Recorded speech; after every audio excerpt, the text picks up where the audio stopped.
Chairman, Mr. Sain Ali, Board of Directors, and the Permanent Secretary for Public Enterprise, Mr. David Kolitani, on behalf of all staff Fiji Ports Corporation Limited and Fiji Ships and Heavy Industries Khaiyum for this bonus announcement event. We need to welcome our chief guest.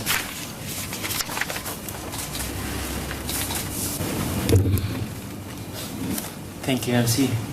Honorable and the associate company, Fiji Ports Terminal Limited, on behalf of the Board of Directors, the management and staff, on behalf of the Board of Directors, the management and staff organization in 2015.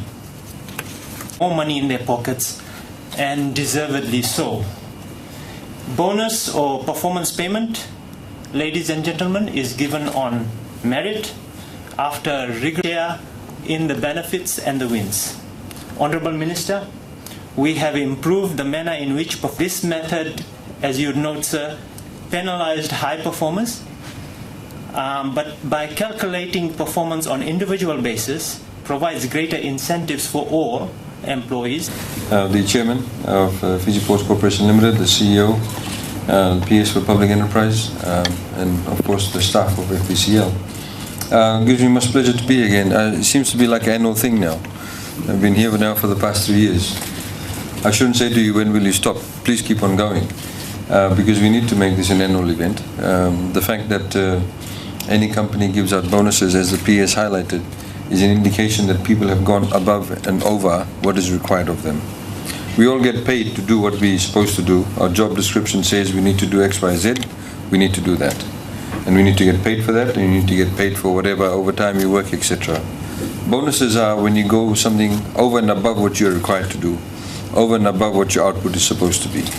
So it's in recognition of the fact that everybody has contributed towards the company doing a lot better than what it was supposed to do. The other important point that I think that the PS highlighted is that previously we had bonuses being paid on the basis that everybody got the same amount. But there may be some in the room, or there may be some people outside who may have not done as well as the other person. But the fact is, when they all get paid the same amount, we are saying to the non-performer, well, it's okay, we can sort of take a lax approach. So the guys who are working hard, you'll also get paid for the fact that they are working hard.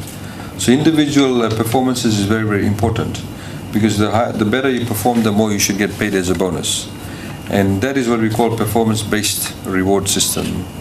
And that is something that, of course, government is trying to ensure that we have across the board, not just in state-owned enterprises or partially state-owned enterprises, but even within the civil service.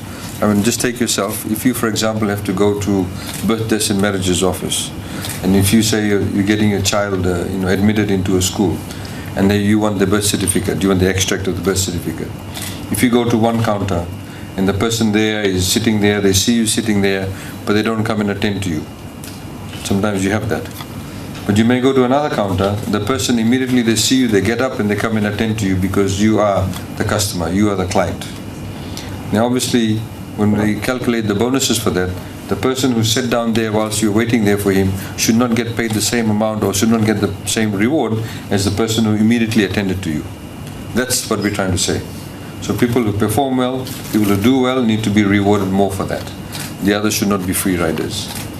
I'm happy to announce that today we have a bonus of about $338,000 that will be paid out to all the staff in FPCL, which includes Fiji Ship and Heavy Industries Limited. Over 75% of that is going to non-management staff. So it's the non-management staff who are getting the bulk of the bonus, over 75% of that, which is good news, because we need to ensure that we always need to understand that in any organization, it is the people, the everyday workers, who actually make a lot of difference to the organization, in particular such as yours. Fiji Ports Corporation Limited, as you know, ladies and gentlemen, is now only 41% owned by the Fijian government.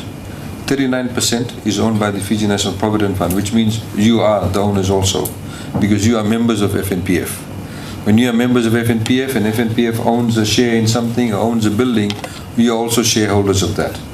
So it is obviously you're getting a double you're getting double paid, because you're getting a bonus directly, and then the investment of FNPF in FPCL, if it does well, they also get a better return. So then your pension amount increases also. the percentage-wise. So that is very important to understand, and we are very glad that FNPF became a shareholder. So the Fijian government owns 49%, FNPF owns 39%, which makes it 80%, and Aitken Spence owns 20%. We are very glad with the relationship with Aitken Spence. They can bring a lot more to the table. They have vast experience, not just running ports in Sri Lanka, but also in Africa and various other places. And the level of expertise and technology and access to shipping lines that they can bring to Fiji is very important. Because as you know, the busier your shipping line is, the more efficiency you get, the more revenue you will get. Because the more ships come, you get more revenue. And when you get more ships coming into Fiji and using Fiji as a transshipment hub, it also means that directly we are decreasing the price of goods and services to Fiji that we import. So overall, we are in a very, very good space. Overall, I can also mention to you that the economy is doing really well. The economic projections are looking well, although the fact that let's pray to God that we don't get another major cyclone, because it always costs a lot of money. The last cyclone cost us, the cost was about $1.6 billion US. That's the cost of the damages it caused in Fiji. As you know, at the moment we are building schools. We have allocated $135 million to simply rebuild schools. There are many schools that have been affected. On top of that, we've allocated another about $80 million to fix up health centers, government quarters, agriculture rehabilitation. So obviously we don't look forward to a cyclone. But in the event that we do get one, we all need to obviously rally together to be able to ensure that we get back on our feet very, very quickly. So those are the kind of challenges, but economically things are looking good. Government, of course, is putting in a lot of money into infrastructure, as the PS has highlighted. We would like to, of course, see the new development plans for the port to come to the fore. If we have a better site, if we have a better infrastructure within the ports, it will become a lot more attractive. And I think there's a lot of opportunities that we still are going unutilized in Fiji at the moment. We are a maritime country, and we need to be able to build upon that opportunity that we do have. I'd like to thank you very much for your hard work, with a lot of gratitude, because without you, we obviously cannot achieve these results. Without you, we cannot have an efficient port. Without your input, without your dedication to your work, we cannot have the dividends being paid out to the company. So thank you very much for your work. Of course, there's always room for improvement. We hope we can all work together.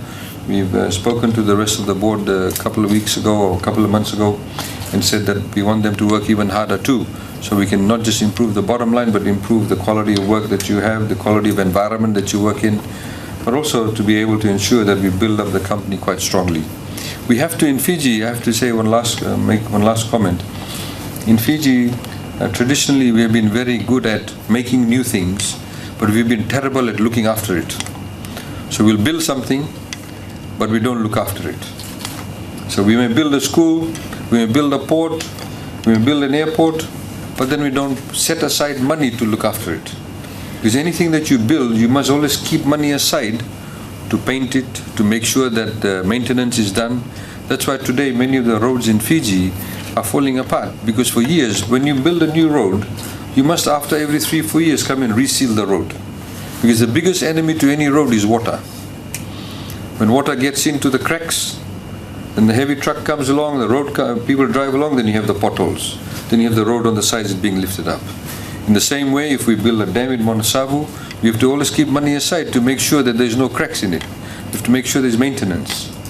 1/3 of the port we cannot use because over the years it's deteriorated. It cannot take heavy load. That should have never happened. But today, because it has been neglected for such a long period of time, it will cost you millions and millions of dollars to fix it up. If they had fixed it up from the beginning, we would not be in this position today. So we must remember that in any company, although you may say, okay, we made this many $1 million as profit, but we must always keep some money aside to make sure that the infrastructure that we already have is maintained, is in good condition. So also when you use the machinery, when you use facilities, you know that you're working with good equipment. You know you're working on a good infrastructure. So that is very important. In Fiji, we must be able to do that. That's what we're telling a lot of the state-owned enterprises. Keep some money aside. In the same way we have to do it in our personal lives. Sometimes to keep some money aside just in case something happens. Or if you have a house, you have to keep some money aside to make sure that you paint it. You have to make sure that there is a crack in the louver, that you fix it up immediately. If you leave the crack open, it'll then come and damage your floor, damage your ceiling, the whole thing then goes bad. So we have to view everything in that way. Asset management is very, very important.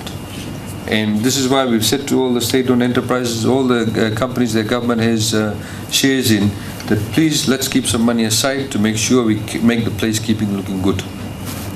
We've seen the airport that I don't know how many of you have recently been to Nandi. If you see the wonderful work that's been done in Nandi Airport, it looks fantastic. It hasn't been completed yet. But when they actually were doing the renovations, they found in Nandi Airport that, because they had fixed it up or did some additions to it without any planning. So one floor level was here, the other floor level was here.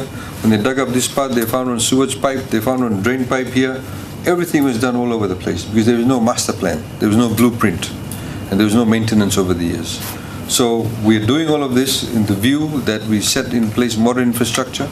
So all of you need to also understand that, that's what's happening with the company. And we of course look forward to your cooperation and assistance for us to be able to achieve that. If we achieve that, we become a very modern country, we become a very strong country, and you yourselves personally will benefit from it. So Vinaka for all your hard work, and I wish you all a very Merry Christmas and a Happy New Year. Thank you.